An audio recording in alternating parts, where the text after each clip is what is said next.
So we're here at the British Motor Show in Farnborough, and I'm here with the car that's been causing quite a lot of controversy on the channel, the new Ford Capri. So this looks to be a pre-production model in left-hand drive, so it's not totally indicative of the specification that we'll get in the UK, but we'll go through what we know so far. So it's going to be built on the Volkswagen MEB platform as part of a collaboration between the two brands. So it's going to be very much the same as VW ID4, Cupra Tavascan, Audi Q4 and so on. And it's the coupe version of what will be the Ford Explorer. Now, in terms of powertrains, there's going to be two available. A 77 kilowatt hour rear wheel drive with 286 horsepower. And that'll be good for a 0 to 60 in 6.4 seconds. And we're going to get a 79 kilowatt hour all wheel drive. That's going to have 340 horsepower and good for a 0 to 60 in 5.3 seconds.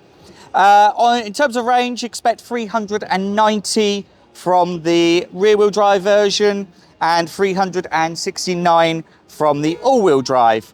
There will be a 52 kilowatt hour version coming later in the life cycle, but details on that are still a little bit hazy.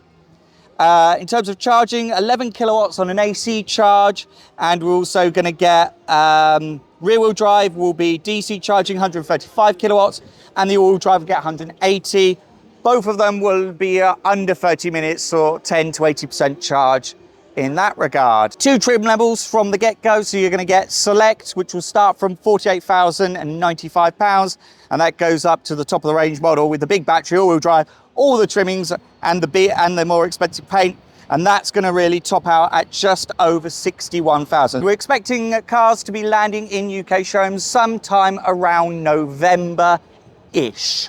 Car manufacturers could be a little bit jumpy on the gun, as it were, in terms of when they deliver, but we're expecting November, but certainly by the end of the year. So let's take a look around the car. So we've got these massive 21-inch wheels here. And then, of course, in terms of what it's like as a Capri, well, not a huge amount. It is an electric SUV after all. We have got the curve, which is familiar from the car from the 70s. And then, of course, masses of boot space here as well. But of course, if we look, so you've got the Capri badge now, that's actually sits in the middle as opposed to on the corner of the tailgate. It sits quite nicely behind this sort of perspex. I quite like that. And then you've got the sort of four roundels at the back trying to sort of hark back to the cars of old. Let's have a look on the inside. Okay, so inside is very much a cut and paste job of the Ford Explorer. Minor differences, we've got these different seats, a bit more bucketed compared to that of the Explorer. And on the steering wheel, we've got this little three-point spoke at the bottom here, again, harking back to the original Capri.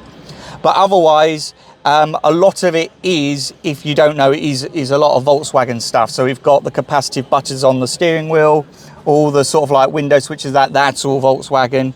And the screen here, this is going to be based on VW's infotainment system, but it's sort of got Ford have done sort of like their overlay over the top, and all the climate and everything, that's all going to be done from here. And of course, you could also move it. So you can move it up and you can then have some additional storage space underneath. Capacitive for the camera and for the volume rockers there. Bang & Olufsen stereo system on higher spec models will also come, and you've also got a wireless phone charger. So yeah, in terms of actual quality of the interior, very, very nice place to be. But if you do like this sort of first look, we're going to try and get a car on the chance. We could do a full review. So if you want to see that, then be sure to click subscribe and click the bell icon so you get notified when we get access to one.